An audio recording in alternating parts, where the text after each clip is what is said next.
Et nous sommes les deux seuls capables d'arrêter cette escalade. Je le dis en prenant à témoin pour lancer un appel à la paix, lui tendre la main et demander à ce qu'on arrête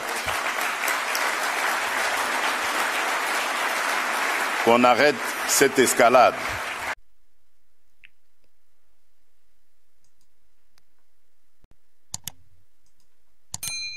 Madame la Présidente de la Commission européenne, chère Ursula, Excellences, Monsieur le Président João Manuel Gonçalves Lourenço, Président de la République d'Angola et Président en exercice de l'Union africaine, Excellences, Messieurs les chefs d'État et de gouvernement, Mesdames et Messieurs les représentants des institutions financières, du secteur privé et de la société civile, distingués invités, Mesdames et Messieurs, c'est un honneur pour moi d'intervenir à cette édition du Global Gateway Forum qui s'impose année après année comme une plateforme décisive de partenariat d'infrastructures, d'énergie, de connectivité et d'innovation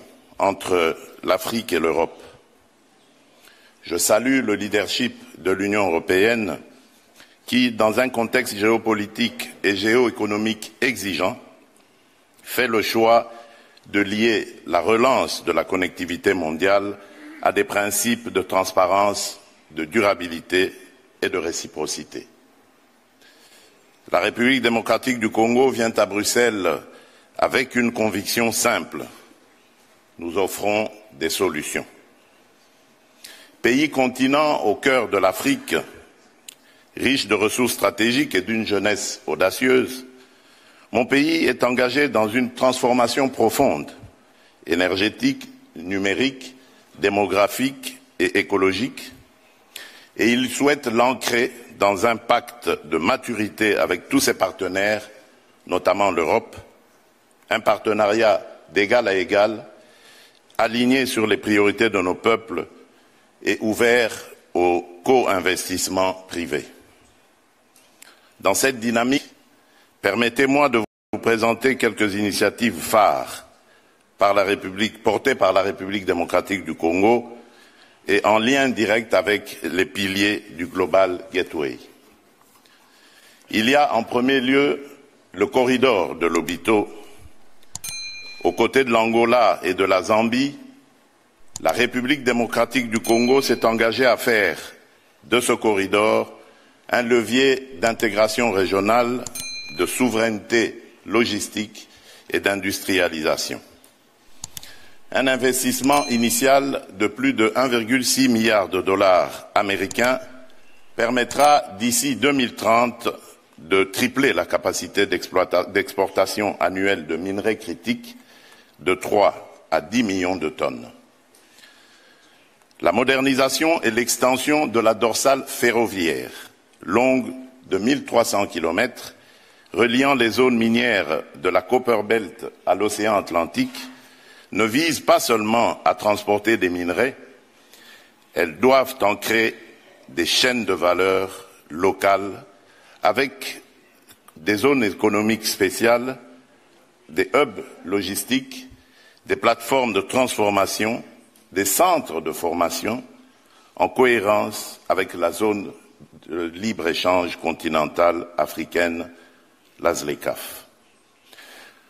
Notre objectif est clair, transformer davantage en Afrique, créer des emplois de qualité et fluidifier les échanges continentaux. Dans le prolongement de cette ambition, le mémorandum d'entente Union européenne-République démocratique du Congo consacre un partenariat structurant fondé sur la traçabilité, la lutte contre l'exploitation illégale et la transparence des flux.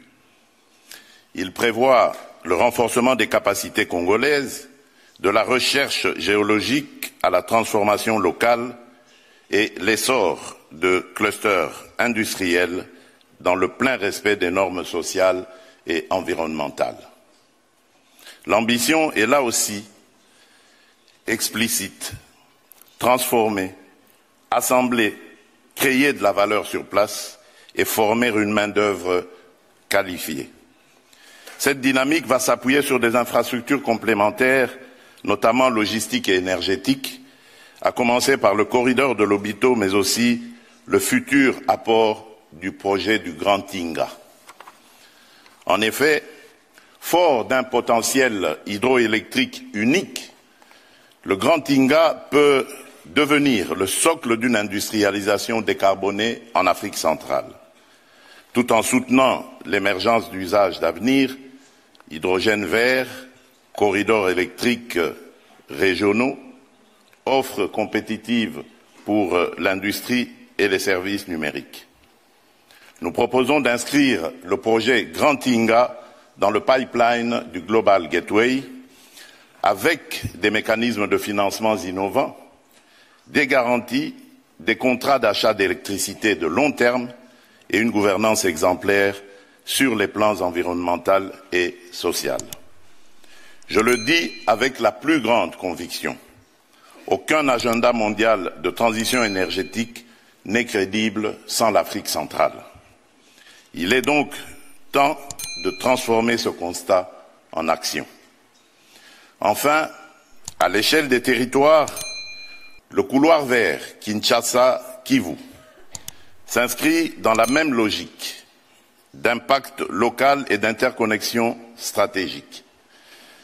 Projet intégré combinant infrastructures routières, connectivité numérique, électrification décentralisée et valorisation des chaînes agricoles, il reliera des milliers de kilomètres d'axes à des plateformes logistiques et à des mini-réseaux pour désenclaver, numériser et bancariser des centaines de localités aujourd'hui isolées. Situé au cœur de l'un des plus grands ensembles forestiers tropicaux, avec une aire protégée la plus vaste au monde, s'étalant sur une superficie de 540 000 km², le couloir vert Kinshasa-Kivu fait de la protection des forêts parmi les plus intactes de la planète et de la préservation de la biodiversité du bassin du Congo les fondements mêmes du projet afin que conservation de la nature et développement se renforcent mutuellement au bénéfice des communautés locales et du climat mondial. Déjà soutenu par l'Union européenne à travers l'initiative Global Gateway, le couloir vert constitue un projet de cohésion territoriale majeur. Il vise à recoudre le tissu économique et social, ouvrir de nouveaux marchés aux producteurs, revitaliser l'économie locale et renforcer la résilience des communautés. Ce projet emblématique améliorera directement la vie de plus de 31 millions de personnes, protégera près de 108 000 km² de forêts vierges et créera plus de 500 000 emplois, dont au moins 20 000 spécifiquement destinés aux jeunes hommes et femmes démobilisés des groupes armés, contribuant ainsi à une paix durable dans nos provinces orientales longtemps éprouvées par l'instabilité. Une initiative historique qui illustre ce que l'Afrique et l'Europe réalisent lorsqu'elles s'écoutent, co-construisent et investissent dans les projets à fort impact humain et à haute valeur ajoutée locale. Dans un autre registre, l'essor mondial des centres de données d'intelligence artificielle impose une équation nouvelle. Une énergie abondante et verte pour soutenir une économie numérique sobre en carbone. La République démocratique du Congo entend se positionner comme un partenaire stratégique pour relever ce double défi énergétique et numérique. C'est dans cet esprit que nous envisageons, à proximité du complexe de Grand Tinga, la création d'une zone économique spéciale dédiée à l'industrie de la donnée, réunissant trois atouts essentiels: une énergie propre, une connectivité transcontinentale par fibre optique et un cadre incitatif favorable à l'implantation de centres de données à portée mondiale.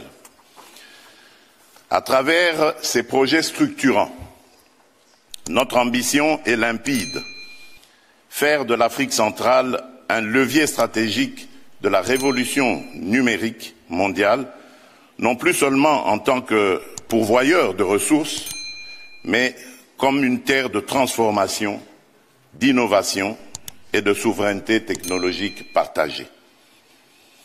Excellences, Mesdames et Messieurs, aucun développement durable ne peut s'enraciner sans stabilité.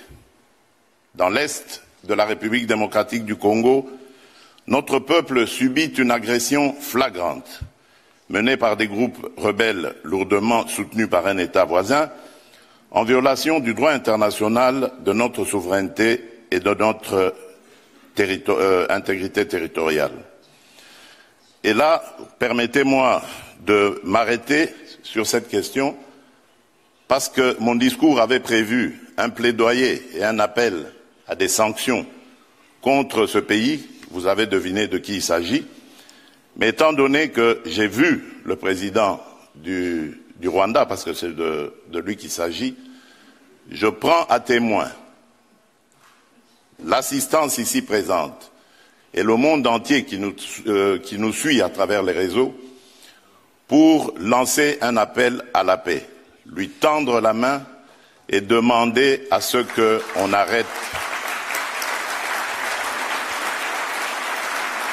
arrête cette escalade.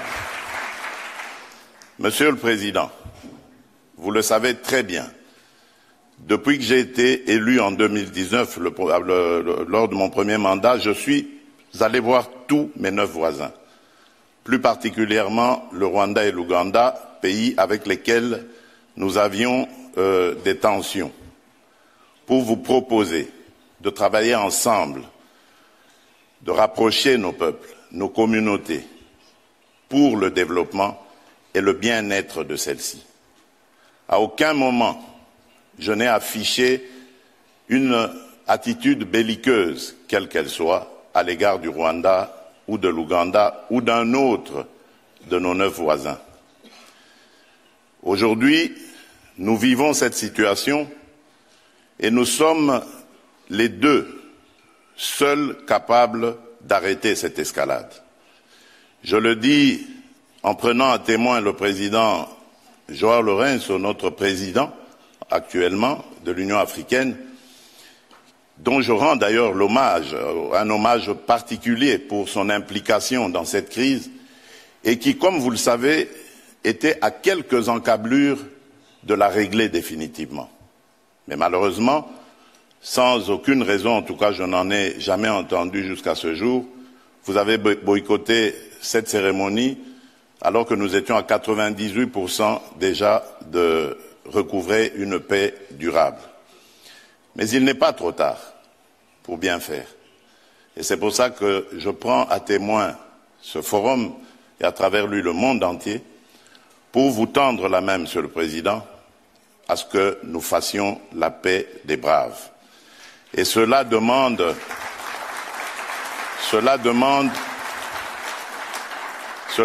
que vous donniez l'ordre aux troupes du M23 qui sont soutenues par votre pays d'arrêter cette escalade qui a fait suffisamment de morts comme ça. Nous les comptons par millions depuis des années. L'histoire nous jugera. Il est temps d'arrêter et de nous tourner vers la paix et le développement. Je remercie le président Cyril Ramaphosa qui est venu à nos côtés, qui n'a pas hésité à envoyer ses troupes, dont d'ailleurs certains éléments sont tombés sur le champ d'honneur dans notre pays, au front, ce qui nous oblige à rester définitivement reconnaissants envers la République d'Afrique du Sud et des autres républiques sœurs de Tanzanie et de Malawi qui avaient aussi contribué à des troupes. Mais je crois que l'Afrique aujourd'hui a besoin de passer à autre chose, Monsieur le Président Paul Kagame, et nous en sommes capables. Prenons simplement le courage de nous regarder en face, de dire ce qui ne va pas et de prendre les décisions les bonnes pour nos populations. Et donc, le plaidoyer que j'avais prévu pour appeler à des sanctions, je préfère le suspendre pour le moment, en attendant évidemment d'avoir la réponse du président Kagame, parce que j'ai vu ici dans la salle également l'émissaire du président Donald Trump, dont je salue l'implication dans la crise qui frappe mon pays, et à travers lui également nos amis et frères du Qatar avec son émir qui s'était aussi impliqué. Merci également à l'Union africaine, aujourd'hui représentée par le président Faure Gnassingbé, désigné par le président de l'Union, en exercice de l'Union africaine, le président Lorenzo, qui aussi est à nos côtés pour ça. Je crois que cet appel est la preuve que la République démocratique du Congo n'est pas belliqueuse. La République démocratique du Congo veut la paix, la véritable paix qui va entraîner la stabilité et permettre le développement de cette région qui, pour moi, est l'une des plus belles régions du monde, c'est-à-dire cette région des Grands Lacs. J'espère que cet appel sera entendu par le président Kagame et je lui dis ma disponibilité à discuter de cette situation. Excellences, Mesdames et Messieurs, excusez-moi cette digression, je reviens dans mon discours. La République démocratique du Congo réaffirme son engagement d'opérationnaliser la feuille de route émanant de l'accord de partenariat signé en 2023 et confirmer le vœu de le voir fondé sur les réalités d'aujourd'hui, les ambitions de demain et la mémoire des erreurs d'hier. Nous sommes prêts, mais ce futur, nous voulons le construire ensemble, dès à présent, dans la transparence, dans l'équité et dans le respect mutuel. L'Afrique vous attend, la République démocratique du Congo vous accueille. Je vous remercie.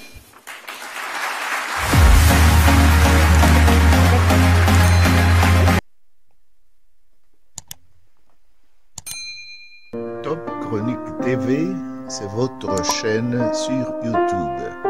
Abonnez-vous.